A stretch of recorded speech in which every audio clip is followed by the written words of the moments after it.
Okay, welcome to the second leg of Quantum Leap. This is our last episode before the holiday break, and Cory and I are excited to have somebody who's a fellow podcaster and business entrepreneur, serial entrepreneur, if we could call him that, and Jason Cutter.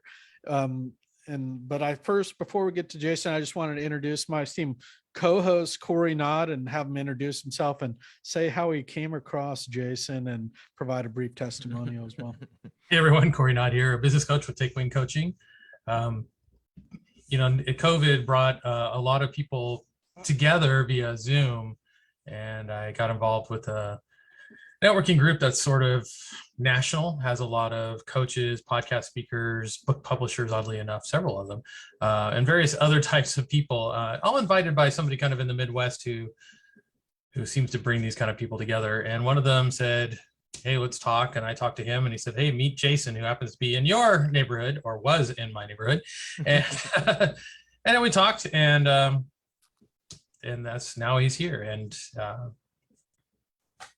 we had I think a good connection. It's been wonderful just meeting people from all over the country who are consultants and coaches and other types of people.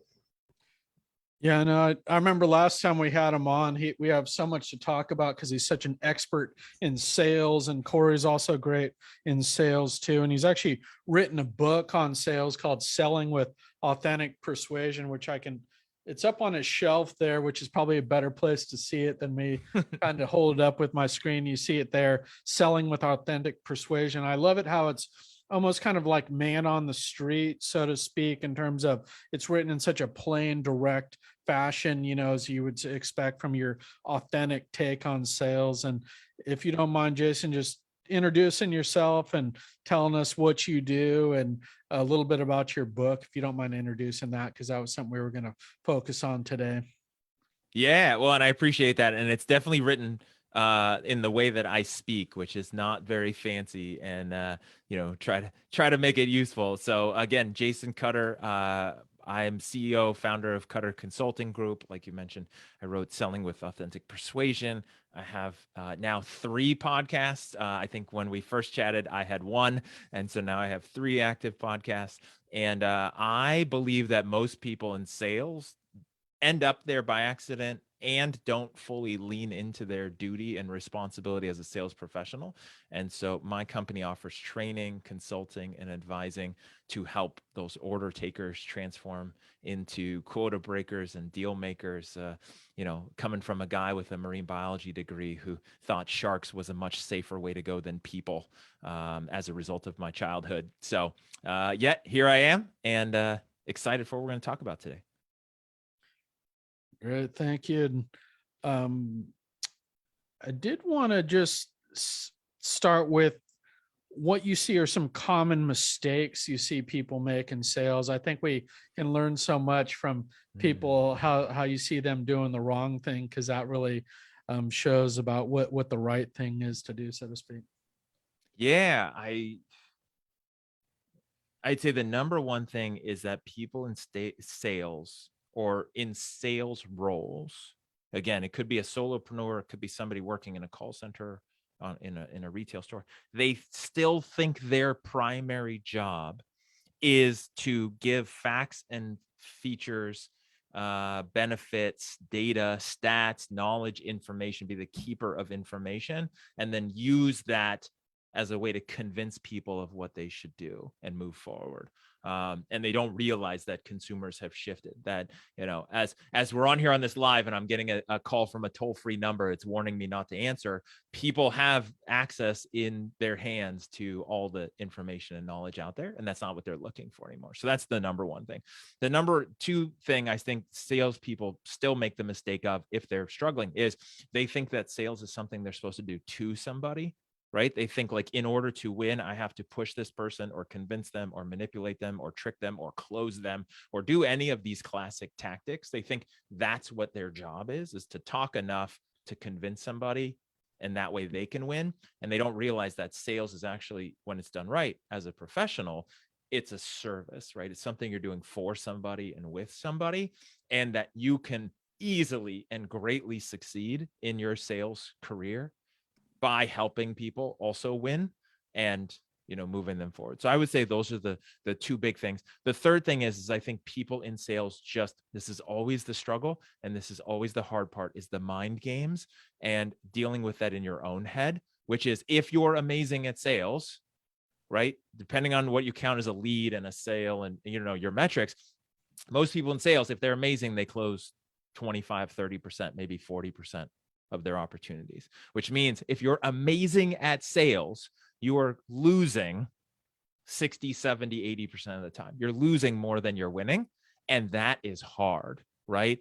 Very few professional athletes can survive that kind of success rate. Like if you have an on base percentage of 0.33, like a third, that means you hit the ball a third of the time and you're in the Hall of Fame, right?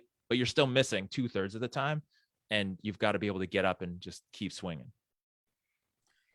Well put. And I know I love breaking down sales and as really a science. And I'm actually probably not an expert in it, although I think I know some key things, similar to you. I come at my business, video production, actually as a second career. I actually used to work in politics.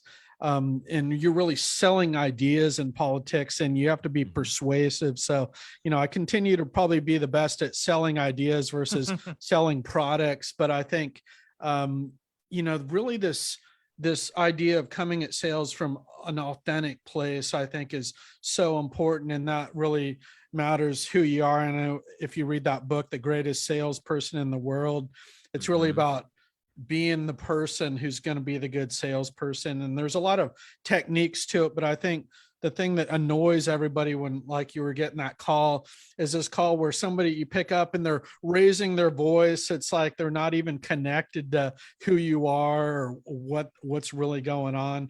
Whereas if you see some of the masters of sales, I think my business coach is probably one of the best salespersons I've ever met. They're so tuned into the client and how to actually where they are in this, really the sales process is really about, really being connected to your client, or really and trying to help them coming from an authentic place of service, as opposed to just a, trying to put one over on them, so to speak, which is the last 100%. I mean, that's the big shift, is the people who are successful. And I count successful not as just making a whole bunch of money today, but like helping people get to a better place, and then a long-term career, not one where you have to like run from it all the time because you've burned too many bridges. But it's really about making it's the balance between making it all about the other person and what do they want or need and how can I help them, and then not doing that at your own detriment, because there's a lot of people who they help a lot of people, but then don't ask to get paid, or don't charge enough, or don't see the value, and then they end up losing. So then it's like lose-win, and that's not what you want either. You want to succeed as a result of helping other people. Great. And I know I have this question here written kind of overly broad about the importance of authenticity in the sales process, but could you just comment on what you think of this sales process in terms of the different steps, and really how to really get started selling with authenticity? Yeah, I mean, I think one of the biggest things when that authenticity and the authentic word is thrown around a lot. It's definitely a buzzword. It's definitely the word over the last couple of years, right? I even had a guy on my podcast where I was chatting with him online, and then he's like, I hate the word authenticity. I'm like, okay, this will be fun. I should have you on my Authentic Persuasion show. Let's go. And what he hated was, and he really hated the fact that people were using that as a buzzword. Nobody knew what it meant, and nobody was really following through. It's like saying, oh, I'm authentic, right? And then you can tell they're not. And his word that he loved was transparent. I think the key is that a lot of people, especially in sales, they feel like in order to be successful, I have to act like this. I have to say things like this. I have to do things like this. I have to be a storyteller. I have to be charismatic. And what happens is people either act and pretend like somebody they think they need to do or be to be successful in sales, or they feel like they can't be successful in sales because they're not blank, right? Because they're not charismatic, extrovert, outgoing, life of the party, storyteller, schmoozer, they think, oh, I can't be successful in sales because I'm not Wolf of Wall Street boiler room. I can't win at, moving people forward, which that's not a good way to go anyway, especially if it's not authentic for you. And it's really about bringing who you are and your strengths and matching that up with what you're selling, and then being authentic, and then also understanding why you're selling. I think a lot of people just think, oh, I'm just in it for the money. It's like, well, there's more than that. Like, what's the money mean for you? And then the persuasion piece and having a process is so important, because a lot of people just think, okay, especially if they're struggling in sales, one of the things I see a lot is people say, okay, well, I'm just going to follow Bob Berg's advice. And Bob's a great guy. I had him on my podcast. We've become friends. But if people take his advice on the surface, which is not how he meant it, they go, okay, people will, work with you or buy from you if all things are equal, if they know, like, and trust you, right? So people think, oh, if I just get people to like me and then they'll trust me, if they trust me enough and they like me enough, they'll just buy from me, and I can sit back and hope that they're going to buy from me. And then that doesn't work. Like, that's only part of the equation. And even Bob, like, that's not his intention either, but people hear that and go, okay, just know, like, and trust. That's it. All I got to do is know, like, and trust, right? Just run around and know, like, and trust. And that's only part of it, because the fundamental thing to keep in mind is you have to have a process. You have to understand what you're up against. And I don't know if we want to get into all those details, but you're up against some really difficult opponents with sales, with the person you're dealing with. And you've got to be able to match that and succeed in what you're up against. Yeah, and I'm fine to dive down a bit deeper because we have some time before we get to Cory's segment. If you don't mind telling us what we are up against, because I think this is hugely important to really understand really that there's so much depth to this sales process, sales conversation, how you relate, how that person relates, kind of where they are, barriers, that type of thing. Yeah, I think, and Cory, feel free to jump in when we want to talk about the other stuff for sure. I don't want to, I'm excited to talk about that, and we can keep going. I think one of the biggest things, and I'll preface this with saying, whether you sell to consumers, B2C, D2C, direct to consumers, you sell to businesses, B2B, none of that matters with what I'm going to say and talk about, right? A lot of people are like, well, what do you know about enterprise level B2B sales? Like, I know enough because I know sales and I know people. Like, it doesn't matter at some fundamental level. It doesn't matter. And the reason why is because you're always selling to and interacting with a human. So it's not B2C, it's not B2B, it's H to H, right? It's always human. Even if you're selling products into Google, right? You want to sell your service to Google, you're dealing with a human that's making a buying decision. And so it's always the same. Here's the fundamental thing to realize you're up against is everybody you're talking to in your sales process that is a prospective client, right? That's a lead, that's a prospect that isn't yet a customer. They have one fear. They all have the same fear. I promise it. I guarantee it. One overarching fear above everything else, and it is the fear of change. Now, what they're afraid of underneath that could be different and different motivators, but fundamentally, they're all afraid of change. And unfortunately, as a salesperson, you're up against some long-time evolutionary success pressures that have made it where humans, we've succeeded, we've dominated the planet for good and for evil in different ways, but it's because we know how to stay safe and stay alive without taking unnecessary risks. And so if you're potential customer is not a customer, it's because they haven't decided it's safe yet to buy from you, which means you're up against that fear of change. Once you understand that, sales becomes infinitely easier in my experience and opinion, because now it's not, I got to convince you and I got to persuade you. I just got to have you feel safe, right? And SAFE is an acronym I use, which is successful at fear elimination. Like, you have one job is actually to make them feel safe. That's it. How that goes, your process, how long it takes, there's different variations. All you got to do is make them feel safe. And the reason why I can guarantee that's their number one fear is because if they didn't have that fear, the fear of change, and they were okay with change, they would have called you or filled out your form and said, I would like to buy from you. Here's my money. How do I buy this? I don't need you to tell me anything. Just literally take my money so I can buy it, right? If it requires a conversation with somebody we've all pretty much can agree on, if you're dealing with a salesperson that's risky, potentially gross. Who knows what's going to happen? If they're willing to tolerate a salesperson, it means they're afraid of change and they still want something. And that's literally your one job. That's it. Everything else, some details, but that's literally your one thing. Great. And I'll just make one comment. I'm going to turn it over to Cory. I know I've been studying a lot of this NLP stuff like Tony Robbins, and, he talks about the gap, you're talking about this gap that you have to close. And if you can find a shorter way for them to close that gap in a quick way that makes them feel safe, then they're going to buy. And, I think you really put your finger on some of these key things. And, we just want to raise these issues for people, because I think a lot of times people are approaching it all wrong. They don't know what they don't know. So I know that you can kind of peel back the layers of the onion, or kind of just scratch the surface and show them that there's a much better way. And that's thanks for sharing that. We're not going to get to the kind of bottom of the iceberg today, so to speak, but we're going to kind of show that it's there. Cory, if you don't mind, I'll turn it over to you for any comments and for the second part. Yeah, I think, I talked a little, David mentioned a little earlier that I do a little bit of sales coaching and so on as well, but I kind of come at it more from the approach, and probably because more of my clients are like this, where their biggest opponent in sales is themselves, right? It's and really because they're selling themselves. And so that's kind of where we've dealt with it. But yeah, and I'm sure you run into a fair amount of that. So tell us a little bit about why it is that you do what you do. It's a couple of things. One is I have received 0 minutes of sales training at any company I've been at. So I got into my first sales job was when I was 27. I fell into the mortgage industry. I was at Microsoft doing tech support. They outsourced all of our jobs overseas for the first time ever. Like now everyone just is used to offshore.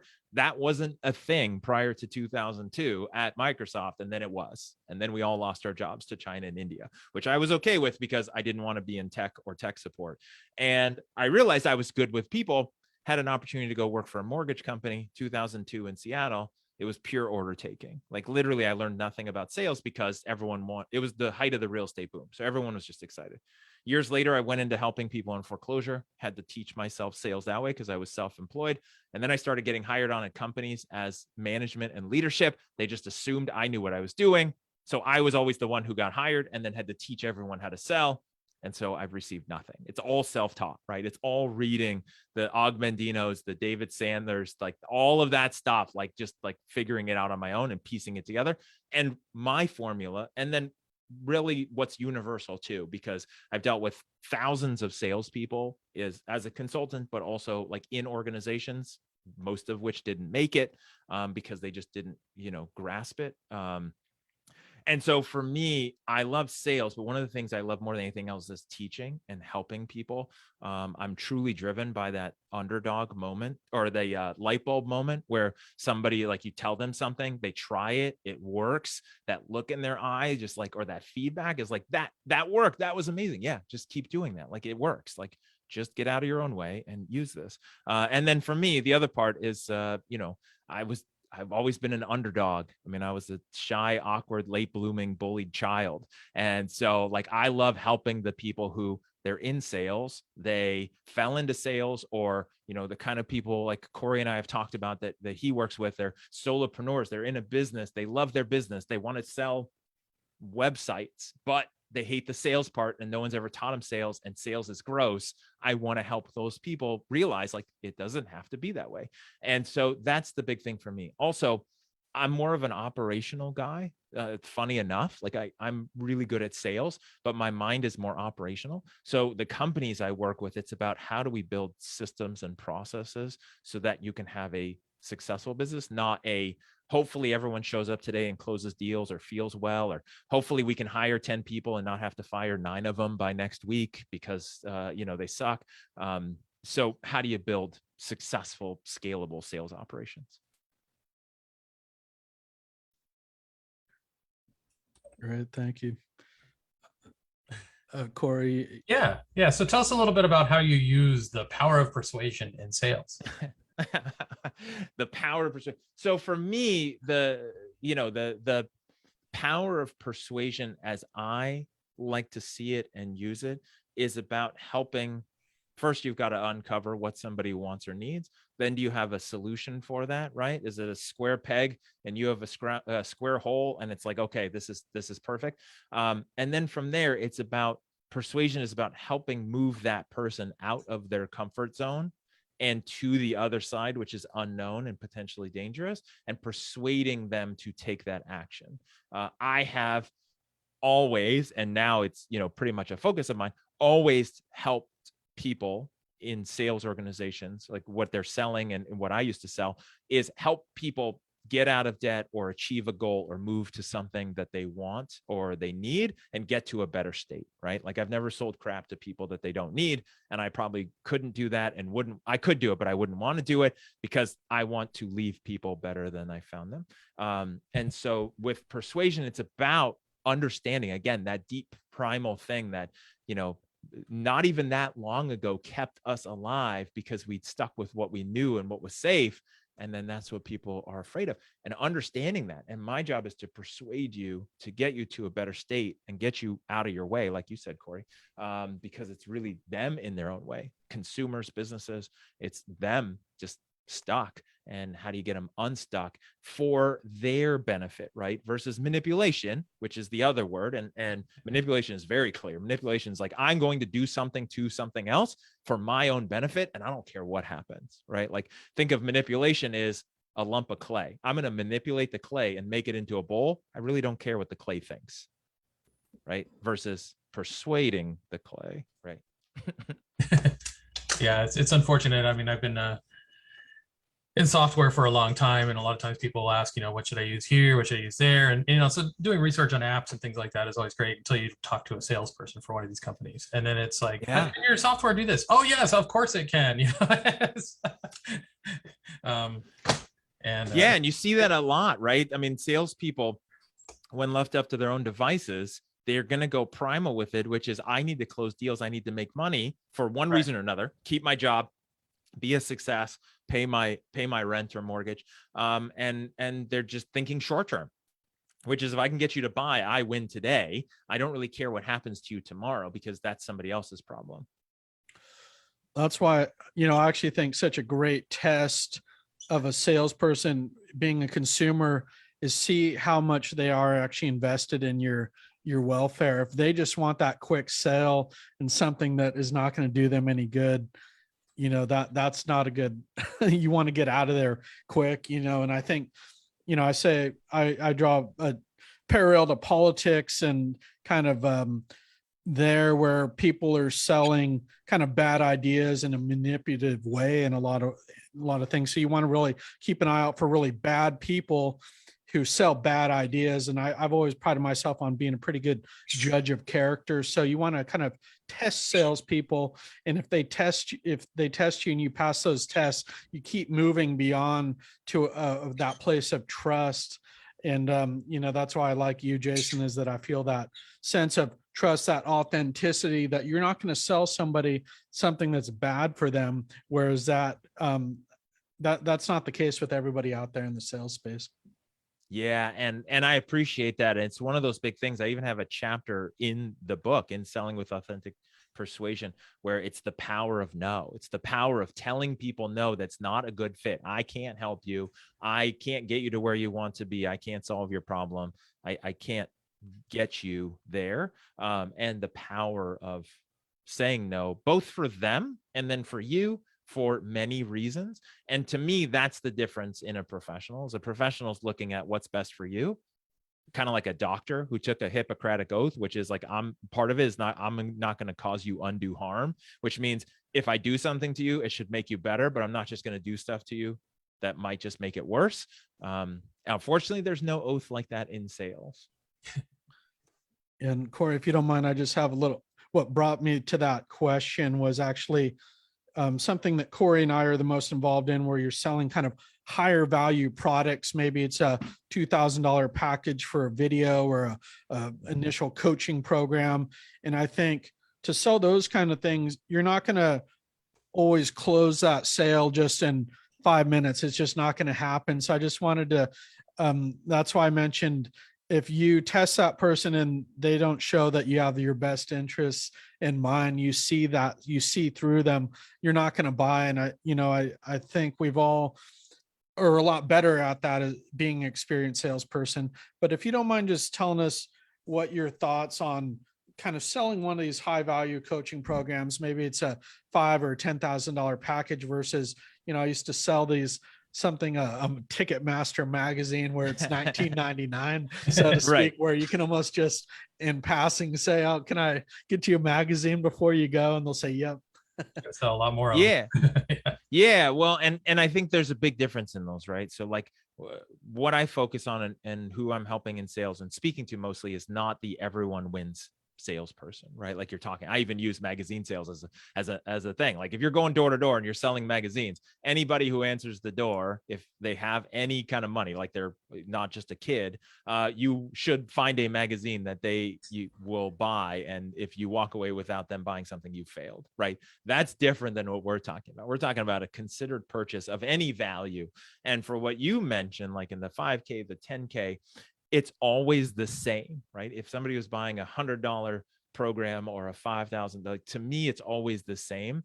And the core of that is being able to answer one question. There's one question you need to know the answer to before you move forward with any of the rest of your process. Like when you're doing your discovery, you need to know why they want or need what you offer.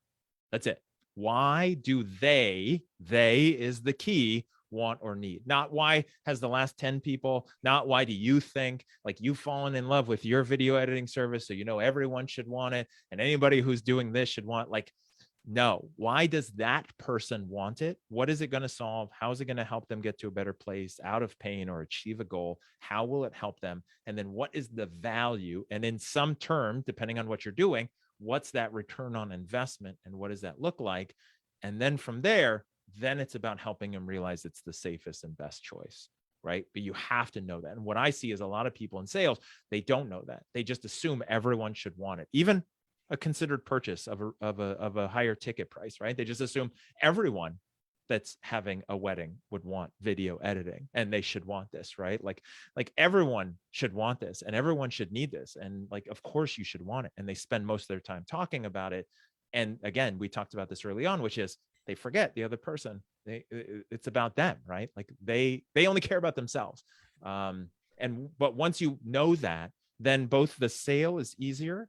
All the process matters very little beyond that point. And then also the follow-ups are much different because you know why they would want it. And then you're following up relative to that, not relative to you. Very well put. And I always say it as they don't know what they don't know. So there's a big part of the education process in there. And, I make this mistake still with sales where I think, well, you need this video and they don't know that they need it, so to speak, but you can't, that's not an effective way to sell it. You have to have a process that's going to educate them to get them to where a light bulb goes off in their head and says, I do need that video, but they're, yeah.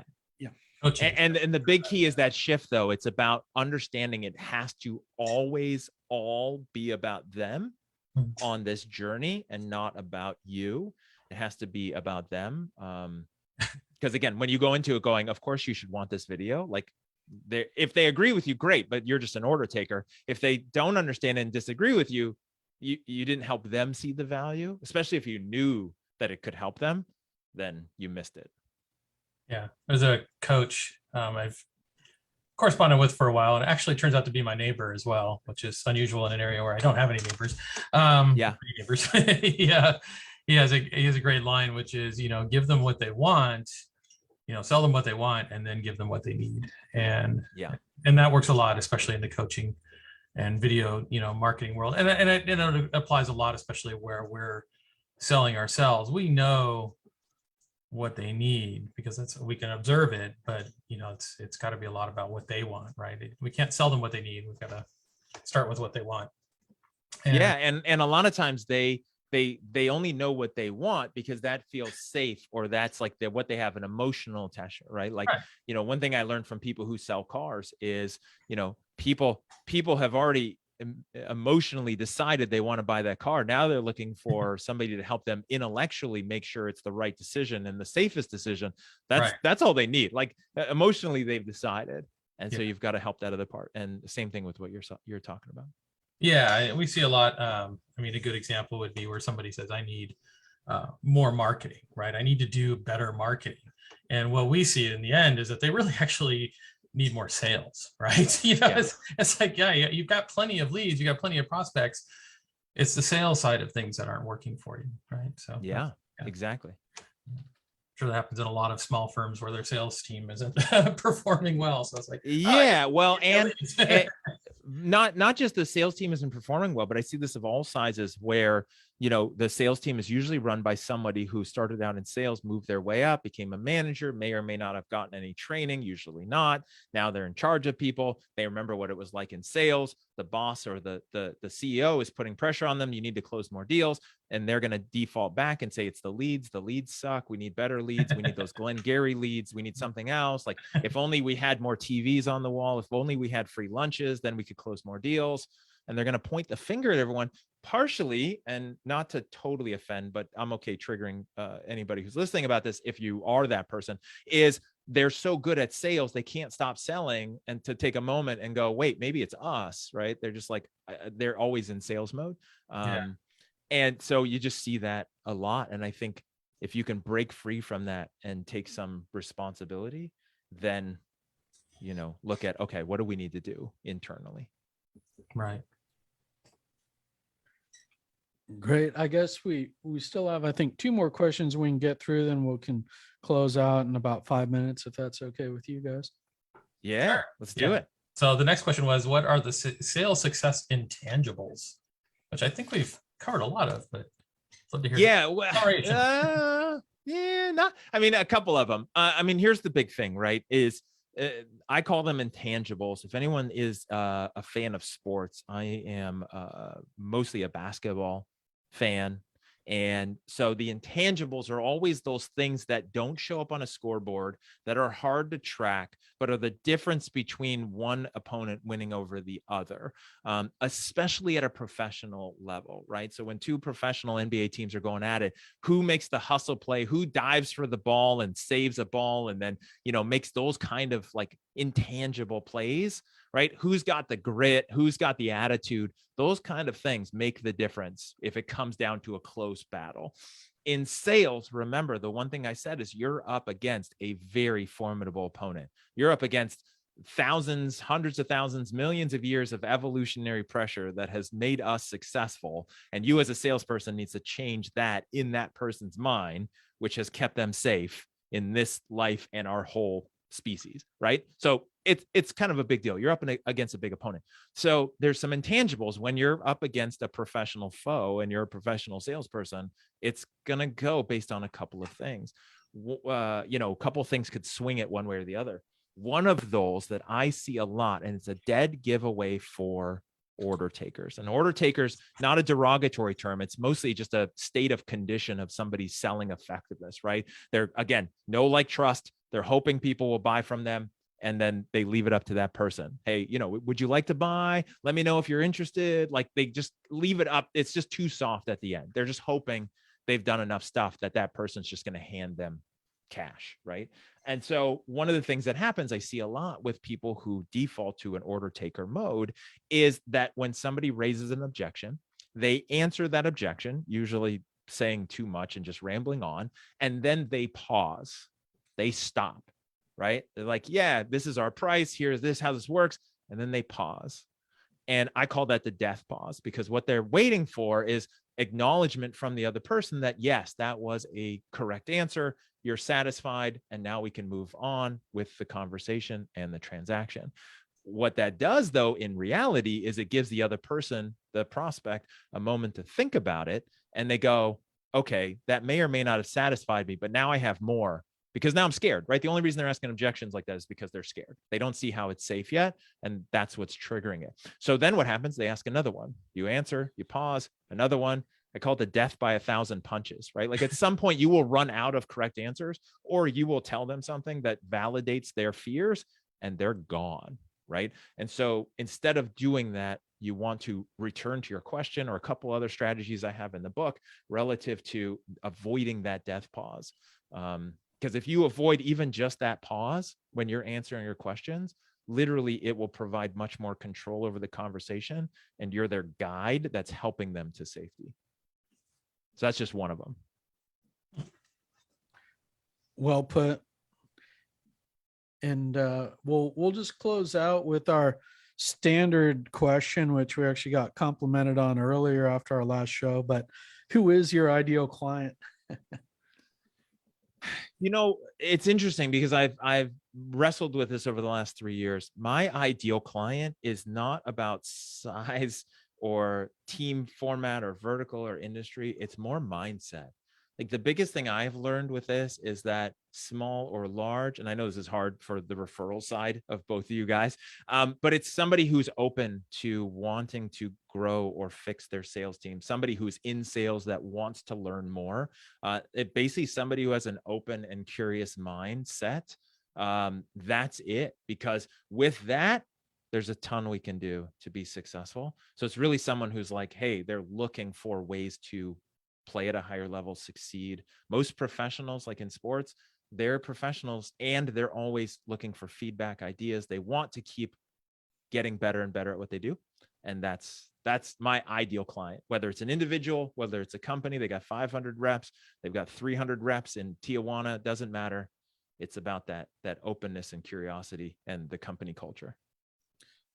Well put. That's what I look for too in people that I want to work with. And, you know, I loved your references to sports, and I often make references to politics. My apologies for that. I should Makes sense. ask people occasionally when we get guests who say, don't bring up anything about politics. And, you know, I'm fine with that. But so I apologize if I didn't ask you that. No, it makes it more fun. And you're not bringing up specific politics or specific people. You're talking about it, which I think everyone can relate to more than even sports, is the connotation politics and politicians have and what that looks like. And if we had a world full of authentic, persuading politicians, right, what would that do for the people in their respective areas, right? Yeah, unfortunately, I think it kind of goes back to what our last guest said, and that, you know, or actually, I think David brought it up, right? That the opposite of empathy is narcissism, and that's what most politicians are, is narcissistic, right? So it becomes a little difficult for them to have the empathy required. And people in authentic sales, right? That people in sales that are narcissistic and think it's all about them, and they sell from that attitude, and it's just like, you know, just a wake of destruction behind them and what they do. And I'm not just being dramatic. I've seen it. I've literally been in sales rooms where somebody sounds nice on the phone, they hang up, and then they're just saying terrible things about that person, and what they're going to do and how much they're going to charge them or whatever it's going to be behind their back. And, you know, we can imagine that happening anywhere and how terrible that would be. Yeah, I get the sense that the kind of people you help are the ones who think they should be like that, but don't want to be like that. Or they're worried that that's the only way to win, and they end up being That's what I order mean. takers at the other spectrum, and they're just like, we don't know what to do, but we don't want to be that person. And Right. so I've got a way. Yeah.